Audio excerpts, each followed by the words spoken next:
శాఖ ఇదివరకు చెప్పాం మనం. నాకు ఇచ్చిన శాఖలను ఎట్లుంటే దురదృష్టమో అదృష్టమో మా పొన్నమని చెప్పాలి. గడబడైన తర్వాత నాకు ఇచ్చారు. మత్స్యశాఖ గడబడ లేపారు. 10 ఏళ్ళ అంత కింద మీద చేసి పడేసి అది నా చేతిలో పెట్టారు. ఇదొక్కటే కాకుండా యానిమల్ హస్బెండరీ ఇచ్చారు, పశుసంవర్ధక శాఖ. దాంట్లో గొర్రెల బర్రెలు అన్ని కిరికిరిలు అయినాక నా చేతిలో పెట్టారు.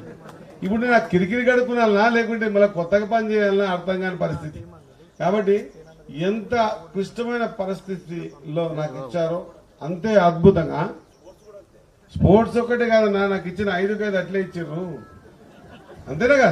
తెలంగాణ వచ్చిందే నీళ్లు నిధులు నియామకాల మీద. దాంట్లో నిధులు నియామకాలు ఎవరికి ఇవ్వలే, కానీ ఇప్పుడు యూత్ సర్వీసెస్ పెట్టి నేను ఎట్లా ఎంప్లాయ్మెంట్ జనరేట్ చేయాలని అదొక శాఖ ఇచ్చారు. ఇక గొర్రెల విషయం అయితే మొత్తం ఈ రాష్ట్రంలో జరిగింది ఏందో మొత్తం దేశంగా తెలిసిపోయే విధంగా అదే గొర్రె బయటికి దాటే మళ్ళీ అదే గొర్రె లోపట్టుకోవచ్చు, అదే గొర్రె బయటికి దాటే అదే గొర్రె లోపట్టుకోవచ్చు. ఆ శాఖ కూడా నాకే ఇచ్చారు. ఇక శాప సంగతి, నేను జెడ్పీ ఫ్లోర్ లీడర్గా ఉన్నా. నేను 96లో వార్డు కౌన్సిలర్ని, 2001లో సర్పంచ్ని, 2006లో ఎంపీపీ, 2014లో జెడ్పీటీసీని, జిల్లాకు ఫ్లోర్ లీడర్ని, 2021లో జిల్లా అధ్యక్షుడిని, 2023లో అందరు కలిసి టికెట్ ఇస్తే ఎమ్మెల్యేని, ఇప్పుడు మేము అందరం మంత్రిని. ఈ మొత్తం పీరియడ్ లో గత 10 సంవత్సరాలకి ఎంత చేపలు ఎట్లా ఇస్తారో నేను ఆ కులకు సంబంధించిన వ్యక్తిని చూద్దామంటే కూడా నేను పోయి నిలబడితే చేపలు ఇడిచేది కాదు.